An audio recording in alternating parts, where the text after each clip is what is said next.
How's everybody doing? Good. It's great to be with you today. So I have a few vices in my life. I don't always admit them from the platform, but one of them is I like to drive too fast. Anyone else want to do a little confession with me? I like to drive too fast. It's genuinely not a good vice, and I have worked on it over the course of my life. I got so many speeding tickets when I was in my 20s and 30s that it caused like a little marital friction, if you will. It's like, yeah, let's just have a line item in our budget for speeding tickets. That would be a good thing to do. And so I kind of determined at the end of my 30s, like, I got to get a handle on this. I got to slow down. This is not good. And in ways that actually I'm quite proud of, which also isn't healthy, I essentially made it through my 40s without any speeding tickets.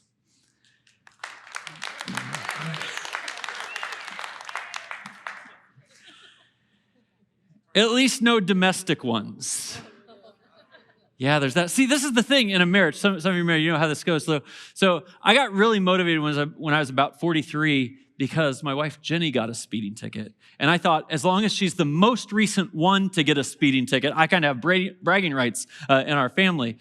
And I made it essentially all the way through my 40s, no speeding tickets, except I was with my mom on a trip to Germany a couple of years ago, and everything seemed fine. Rented a car, drove all over Germany. I get home, and a month later, I get a speeding ticket in the mail in German. I got a ticket on the Autobahn, which is kind of a humble brag all in its own way, isn't it? I mean, does anyone else in the room have a ticket on the place you can drive any speed you want? Nobody else? Just me? Yeah, it kind of makes me feel good. And here's the idea.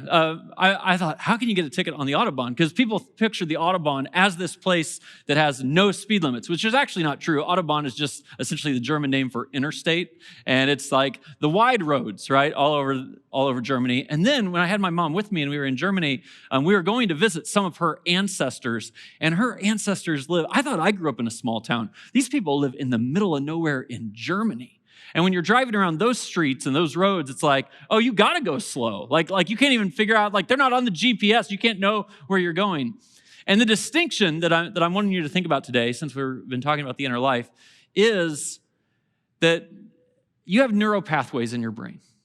Some of them are like superhighways. Some of them are like the Autobahn. It's almost like there's no speed limit at all. Anything that gets deposited into one of your wide neural pathways, these are things that you've thought for a long time. They're things that you repeat to yourself. They're ideas that you hold pretty dearly. They may or may not be true, but you believe them. Those things just flow. And there are other things that you're resistant to. And again, maybe it's good that you're resistant to them, or maybe you're resistant to something that could be a breakthrough moment of truth in your life. But anything that hits those, it's like like there's no GPS. They just kind of have to make their way. And a lot of this series, The Inner Life, is about our thought lives. And I'm fascinated by the science of it, but I'm not a scientist.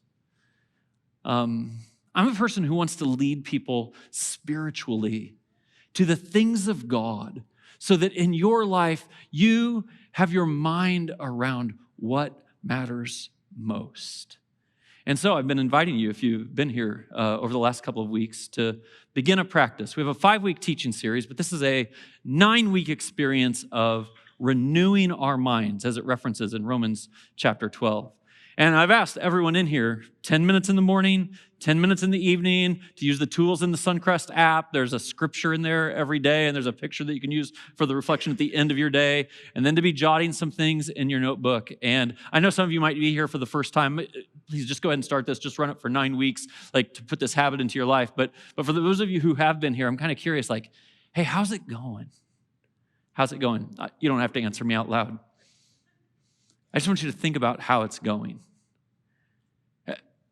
My guess is, if you decided a couple of weeks ago that I actually do need to pay attention to my inner life, that I imagine some things being reshaped by God inside of me would be better for the relationships around me and for the way I handle my emotions and for my spiritual life and my in touch with God. I want that. So you started a journey 2 weeks ago on the inner life. And I don't expect that any of you have had like the most cataclysmic spiritual moment. So, some grand epiphany that changed everything all one day. That's not what this is about, actually. It's about a habit. It says, day in and day out, I'll engage with the scriptures. I will prioritize some time for reflection. I'll jot down some of my prayers. And I actually don't expect this to be a wow moment every morning. But about 2 weeks in, here's kind of what I'm hoping for. I'm hoping you've prayed some prayers and that you've jotted them down. And that maybe you've just started to notice that if I keep doing this over 2 weeks, 3 weeks, 4 weeks, I actually start to really notice whether God's answering these prayers or not, or if he might be prompting me to pray a different way.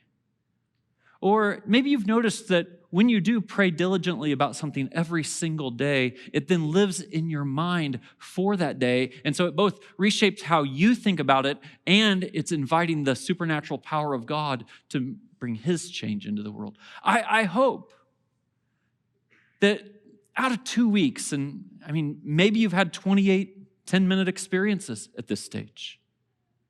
I hope that after 2 weeks, probably just one or two things you've jotted down have made you maybe rethink something about yourself. Have made you wonder if God's at work in a way that you didn't notice before. Has stretched you to encounter, like, I think I know what God wants and I know what I want and I need to wrestle through that.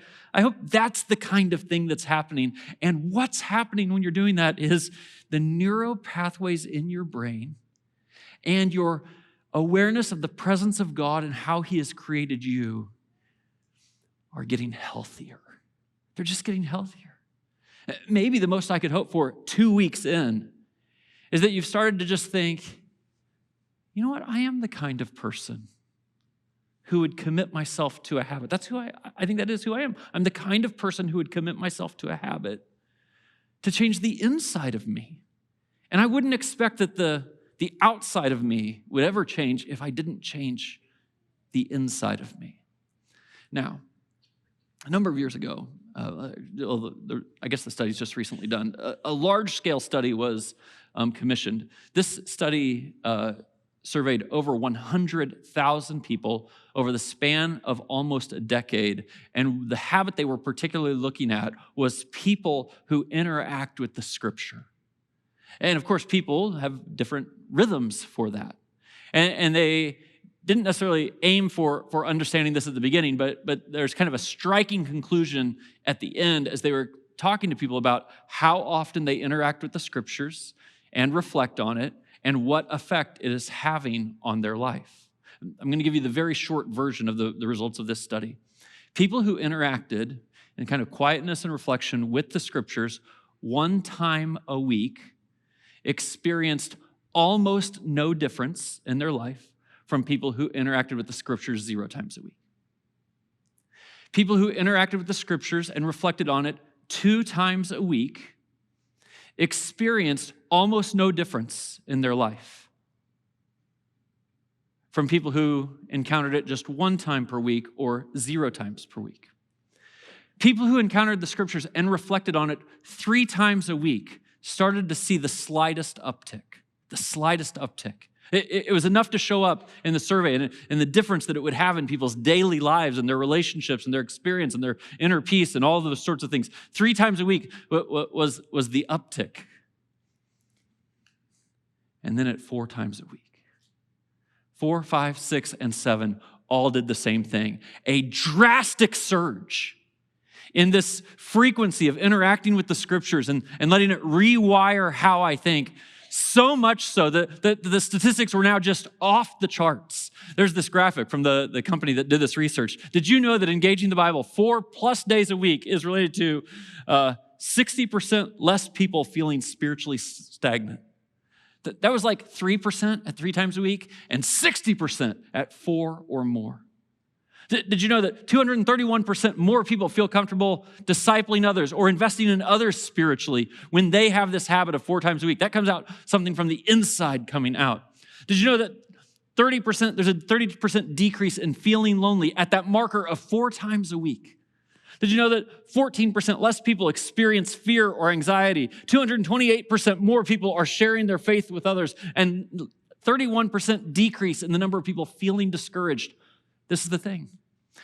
0 times a week, 1 time a week, 2 times a week, 3 times a week, almost no difference. 4 times a week. That's the threshold. And I just want you to see the research on this so that as you're thinking about this, it's okay when you blaze through your week and you miss a day or two. It happens. The schedule gets disrupted, whatever. But by committing yourself to this every day and reflecting on it, it really does reshape our minds. And I don't ever want anyone in this room to ever dip below 4 times a week. So we've been talking about reshaping our inner lives, and we started in week 1 with the idea that as I thinketh, so I am. This is from the scriptures. It's a proverb, and the idea essentially is who you are in your mind is who you are. The way that you think shapes everything about you. Last week, the title of the message came from 2 Corinthians chapter 10. It said, "Take every thought captive."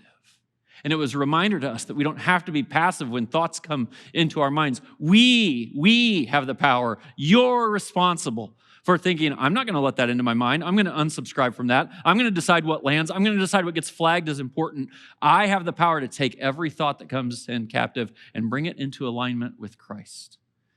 And today's message comes from the very words of Jesus himself in John chapter 8. It is, the truth will set you free. Will you all say this out loud with me? The truth will set you free. One more time. The truth will set you free. The truth, of course, is an idea. It's more than an idea, but let's just start with the idea that we believe true things or untrue things. And according to Jesus, there is the truth. This is pretty important in our world. In a world where people sometimes will speak in terms of my truth or your truth. One of the things Jesus is encouraging us to remember is that if it's just my truth or your truth, that doesn't hit the threshold of the truth. That there is a truth that transcends you and me.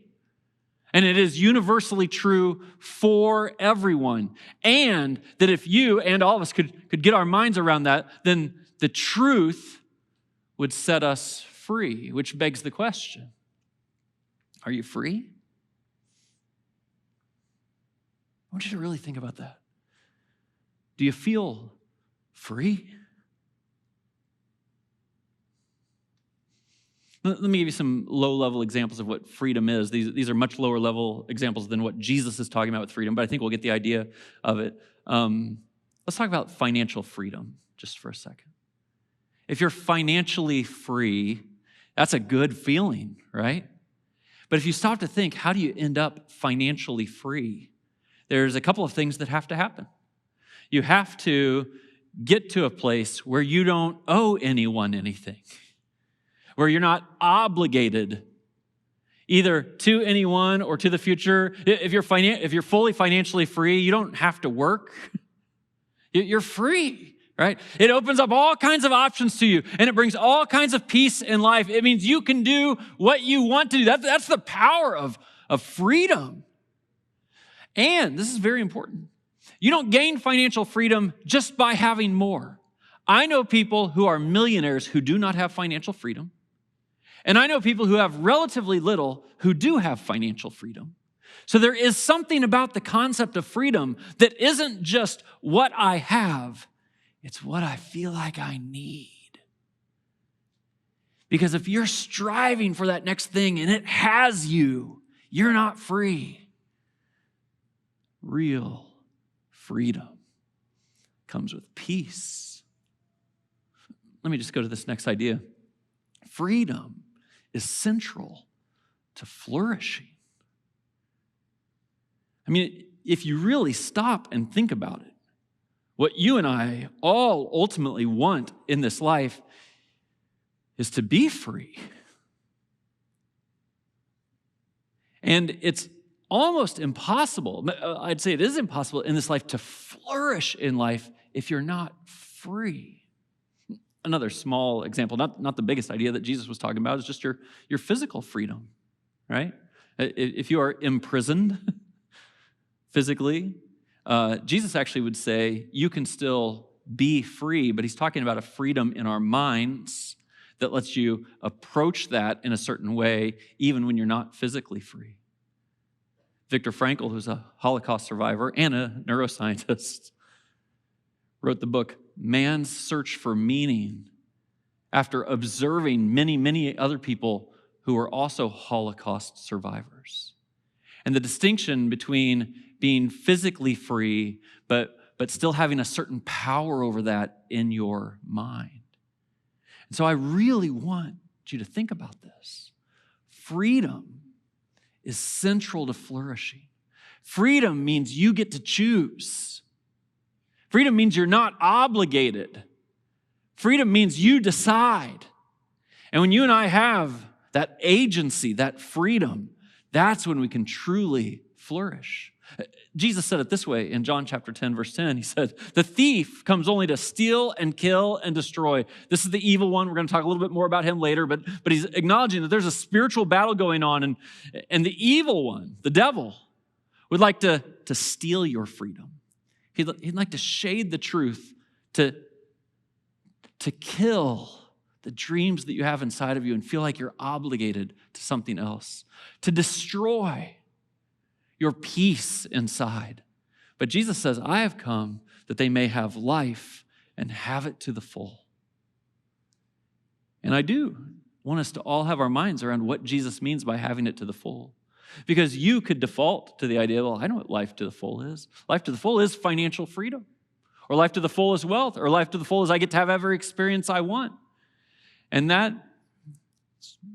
that's one way people's brains are wired. But it does not actually lead to freedom. So if it's the truth that will set you free, and freedom is necessary for flourishing, then it's very important that you and I understand what the truth really is and how powerful it is when we get it wrong.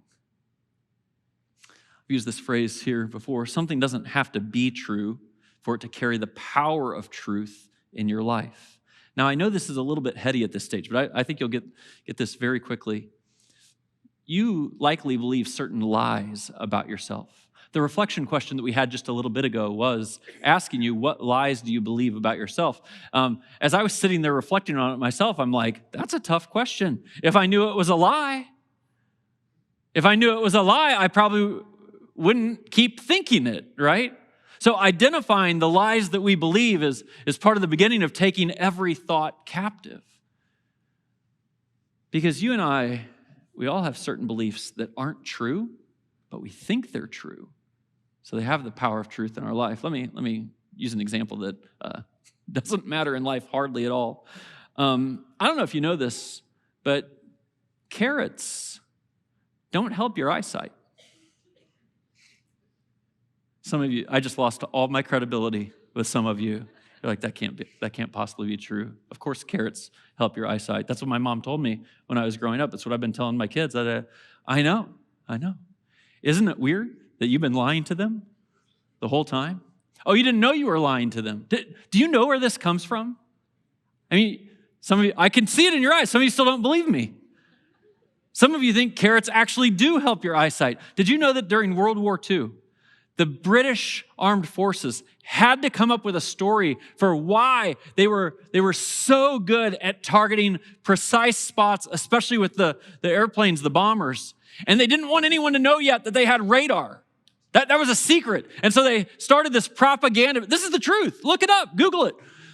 They started this propaganda message that they had figured out that carrots make better eyesight. Their pilots eat more carrots, and that's why they can see the targets so well.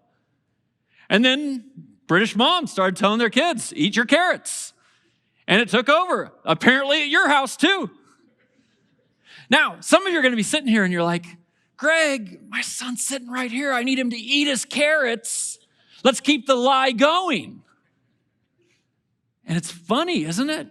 How truth and lies work. Some of you are sitting here and you're like, I'm never eating another carrot the rest of my life. Why are you feeling that way? Here's why you're feeling that way. Because you're free. And the truth will set you free. Now, it's kind of a goofy example, but it's not so goofy when you believe that what you did can't be forgiven. It's not true. But something doesn't have to be true for it to carry the power of truth in your life. It will shape the rest of your life. You might be a person who over time has decided, I don't think people can change. I don't think I can change. Maybe you have it about a specific person. I don't think my son can change. And the moment you start to think that, it's not true. I promise you it's not true. But if it's the way that you think, it carries the power of truth in your life. And this is why it's so powerful when Jesus says, the truth will set you free. Unless we're planting our feet on what is reality, we will constantly be, well, what did Jesus say? The thief comes to steal and kill and destroy. But I've come to give you life and to have it to the full.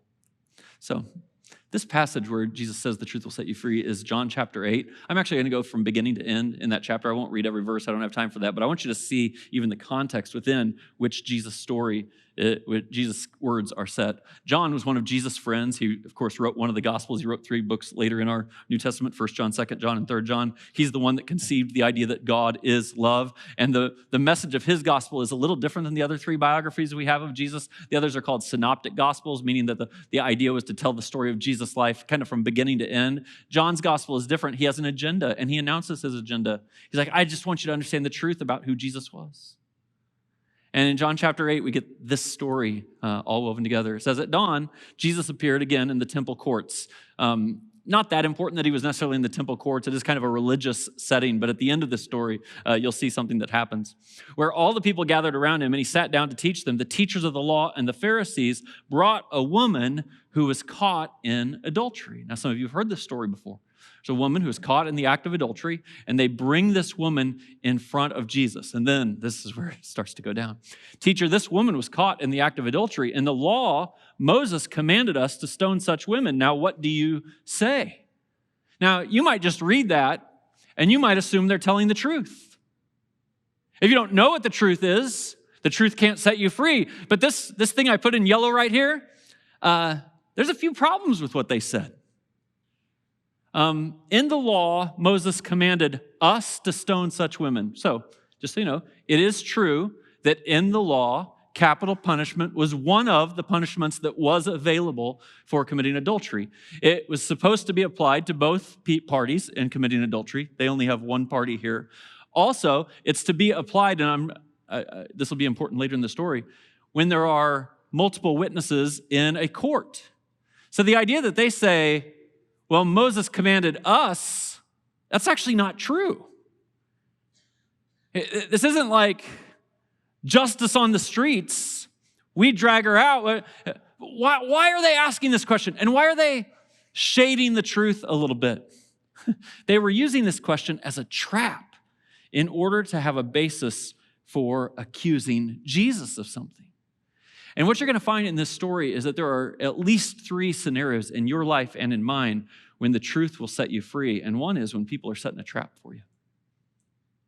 This is so important. Not to let people bring something and kind of shade the truth.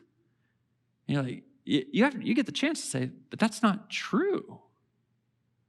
In this particular story, the passage goes on, it says that Jesus bent down and he started writing on the ground with his finger. Now, the scriptures don't tell us what he wrote on the ground with his finger. People who are kind of vengeful, and that can include me at certain times, think maybe he was writing down the names of the sins of the people who were there.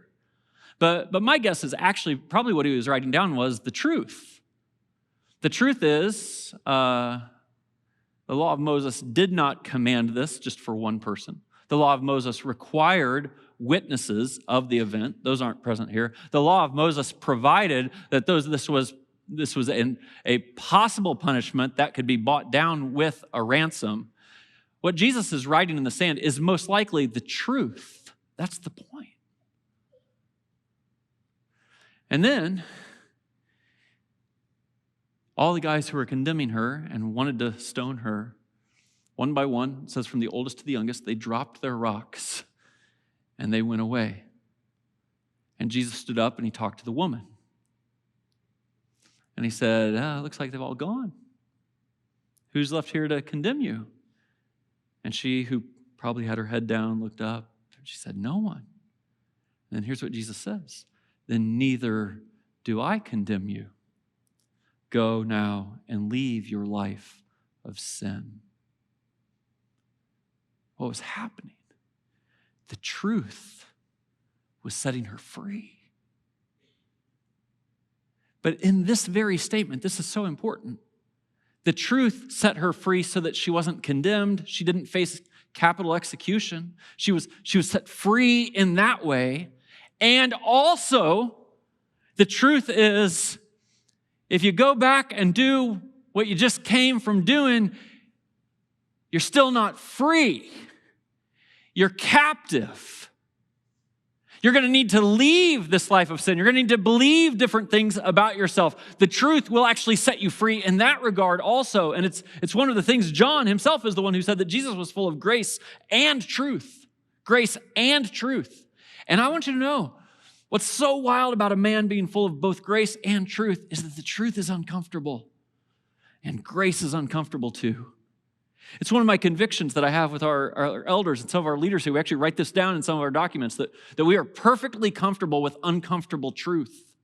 That I will look somebody in the eye and say, now go leave your life of sin. I'll look you in the eye and say, that's on you. Because it's true. And if you don't own it, I don't have a way to make it all feel good and transform us. I'm perfectly comfortable with uncomfortable truths. And I'm perfectly comfortable with uncomfortable grace.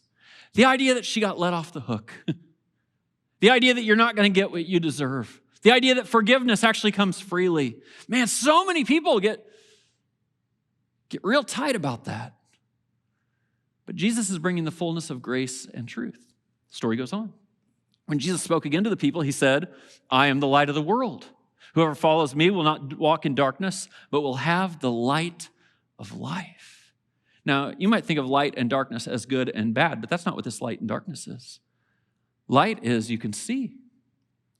And darkness is, there's some things that are concealed. You're not able to see. Light is the truth. It's the way the world really is. Darkness is the place that the evil one would do his work. And when Jesus says that he is the light of the world, those Pharisees and teachers of the law who had drug her in front and had their rocks are now a little frustrated with this, because apparently Jesus is claiming to essentially be God. And there starts a discussion. Here's what it says. The Pharisees challenged him. This would be another good time to know the truth, not just when someone's laying a trap for you, but when someone's challenging you. You don't have to challenge them back with emotion or to be louder than they are. The truth is what would set you free. They challenged him, said, here you are appearing as your own witness. Your testimony's not valid. Jesus, maybe you just wrote down in that dirt that, see, you have to have two witnesses to verify anything, and now I'm arguing with you. You're claiming to be the light of the world. Who's a witness to that? And then Jesus says this. This is the truth. Jesus says, I stand with the Father who sent me. If you knew me, you would know my Father also. It's always wild to me when people who claim some intellectual high ground suggest that Jesus never claimed to be divine, never claimed to be God. That's exactly what he's saying here. He's saying the Father and I are one. If you have seen me, you have seen the Father. This is the basis of when I try to tell you often enough, that if you're trying to, if you have a picture in your mind of who God is, but your picture of who God is different than who Jesus is, then you have the wrong picture of God. It's a truth problem. Because Jesus is God. This is what Jesus is saying. Look at me and you will see who God is. He says, you're from below. I'm from above. You're of this world. I'm not of this world. He who sent me is trustworthy, and what I have heard from him That's what I tell the world. I'm the truth. The passage goes on. They did not understand that he was telling them about his Father. It's another good time to have the truth and have it set you free. Maybe when someone's laying a trap for you, maybe when someone's challenging you, maybe just when people don't understand. But it's hard for us to know the truth if we haven't spent time with it in our lives. So Jesus said, when you've lifted up the Son of Man, and this is an image for him of lifting him up eventually on the cross to die for them, and then lifted up in the resurrection. When you have lifted up the Son of Man, then you will know that I am he, and that I do nothing on my own, but speak just what the Father has taught me. And then here's the line. If you hold to my teaching, you are really my disciples. Then you will know the truth, and the truth will set you free.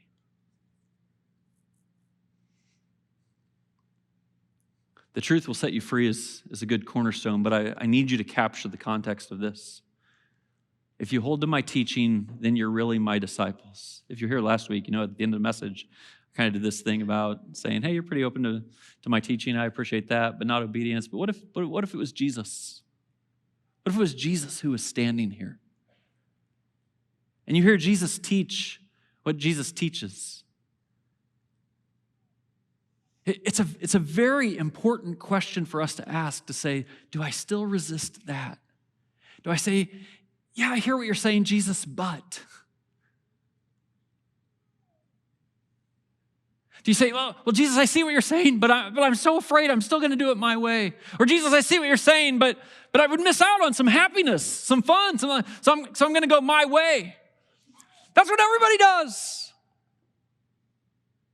And when they do it, they live a life that's not driven by the truth, but it's driven by fear. Or driven by fear of missing out. And then maybe you end up in places that definitely aren't free. And so I'm asking you today, this is kind of the pinnacle idea, to make your primary choice that Jesus is the Lord of your life. That you hold to his teaching so you're really one of his disciples. And that whatever he says, you're like, that's the superhighway I want in my brain. That's the superhighway.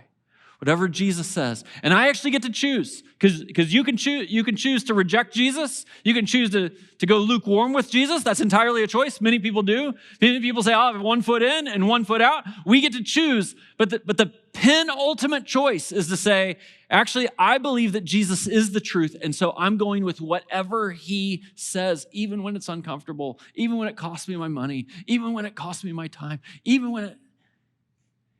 because that's where freedom is. He says, why is my language not clear to you? I'll tell you why. Because you're unable to hear what I say. And then you want an uncomfortable truth. Imagine Jesus looking you in the eye and saying this. You belong to your father, the devil. See, this is the captive idea. This is, I'm not free. You belong to him. You belong to your father, the devil. The devil,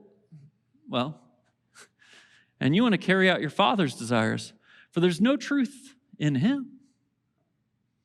This is the big idea. When he lies, he speaks his native language, for he is a liar and the father of lies.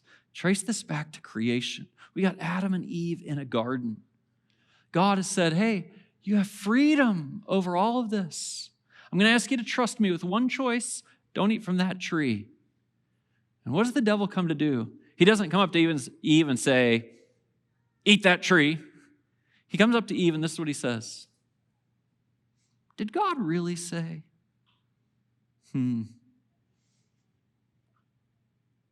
I create just a little doubt in you?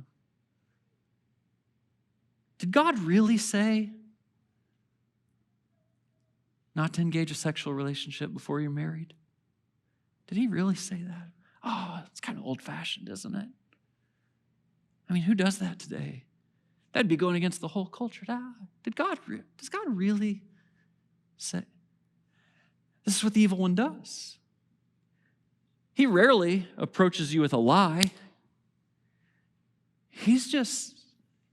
Deception is his native language. He knows how to get you to do. He just has to give you enough justifiable room that you can say, I think I can go this way and still be okay.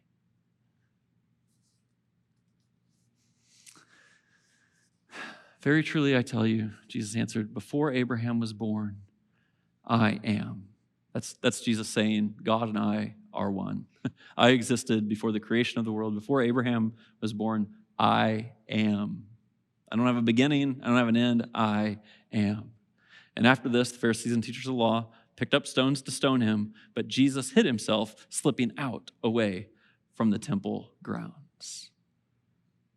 End of scene. Here's what we have. You and I have a way of seeing the world and thinking about the world. And if we don't make the superhighways, the biggest neural pathways in our mind centered on the truth, then we'll never be free. But we get to decide. 6 chapters later in John chapter 14, Jesus is about to go to the cross. He's got his disciples gathered in the upper room, and he's telling them that he's leaving, that he's going away. And I just want you to live with this scene before we close this today. He begins by saying this in John 14. He says, do not let your hearts be troubled. You believe in God. Believe also in me. And then he goes on a little image because he's getting ready to die. He says, in my Father's house there are many rooms. If it were not so, I would have told you, I'm going to prepare a place for you. And if I go and prepare a place for you, I'll also come back to take you to be with me so that you may be where I am. And that's a lot of words. Probably confused some of you as I was saying it. It confused the guys at the table, I'll tell you that. Because Thomas said to him, Lord, we don't know where you're going. So how can we know the way? And Jesus answered, I am the way. I am the truth. And I am the life. It's not just that the truth is a construct of our thinking. Jesus himself is the prime reality. He is the truth. And the truth will set you free. It will set you free for this life. It will set you free for eternity. He will set you free. And this is the truth, he says. No one comes to the Father except through me. And so you and I have to reconcile. Do I believe that or don't I believe that? Will I yield my life to that or will I not yield my life to that? Jesus makes a grand claim that he himself is God and that he himself is the one and only way to God and that he himself is the truth. And as you and I reconcile how we're going to build out our inner lives, this is the invitation, that the truth will set you free. Well, I really hope that was helpful for integrating faith with life. Listen, if you're in Northwest Indiana, I'd love to have you join us in person. Head over to suncrest.org and plan your visit.